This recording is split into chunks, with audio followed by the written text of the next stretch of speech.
بسم اللہ الرحمن الرحیم۔ رحمت وائس میں آپ سب کو خوش آمدید۔ تو آج کا موضوع ہے بادشاہ اور لالچی عورت۔ بنی اسرائیل میں ایک بہت عبادت گزار لکڑہارا رہتا تھا۔ وہ لکڑیاں بیچتا تھا۔ اس کی بیوی بنی اسرائیل کی حسین و جمیل عورت تھی۔ جب اس ملک کے بادشاہ کو اس حسین و جمیل عورت کی خبر ملی تو اس کے دل میں شیطانی خیال آیا۔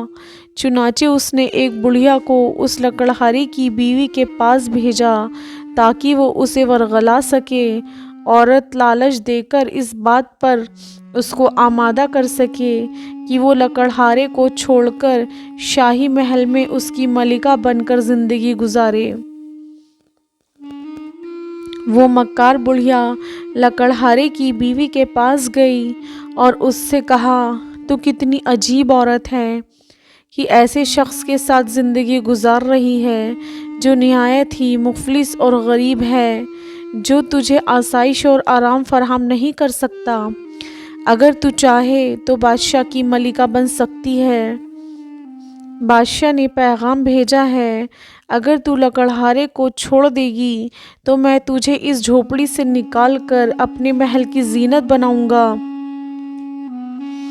تجھے ہیرے زیورات سے آراستہ پاراستہ کروں گا۔ تیرے لیے عمدہ اور ریشمی کپڑوں کا لباس ہوگا۔ جب اس عورت نے یہ باتیں سنی تو لالچ میں آ گئی اور اس کی نظروں میں بلند و بالا محلات اور اس کی آسائشیں گھومنے لگیں۔ چنانچہ اس لکڑہارے سے بے رخی اختیار کر لی اور ہر وقت اس سے ناراض رہنے لگی۔ بالآخر اس لکڑہارے نے اس لالچی عورت کو طلاق دے دی۔ وہ خوشی خوشی اس بادشاہ کے پاس پہنچی اور اس سے شادی کر لی۔ جب بادشاہ اپنی نئی دلہن کے پاس اپنے حجرے میں پہنچا تو اس کی بینائی جاتی رہی، ہاتھ خشک یعنی بیکار ہو گئے، زبان گونگی اور کان بہرے ہو گئے۔ اس عورت کے ساتھ بھی یہی ہوا۔ جب یہ خبر اس دور کے نبی علیہ السلام کو پہنچی اور انہوں نے اللہ عز و جل کی بارگاہ میں عرض کیا تو اللہ کا ارشاد ہوا، میں ہرگز ان دونوں کو معاف نہیں کروں گا۔ کیا انہوں نے یہ گمان کر لیا جو انہوں نے کیا میں اس سے بے خبر ہوں؟ حضرت سیدنا جابر رضی اللہ تعالیٰ سے روایت ہے کہ سرور عالم صلی اللہ تعالیٰ علیہ وسلم نے ارشاد فرمایا، شیطان پانی پر اپنا تخت بچھاتا ہے، پھر اپنا لشکر بھیجتا ہے۔ ان لشکروں میں ابلیس سے زیادہ قریب اس کا درجہ ہوتا ہے جو سب سے زیادہ فتنہ باز ہوتا ہے۔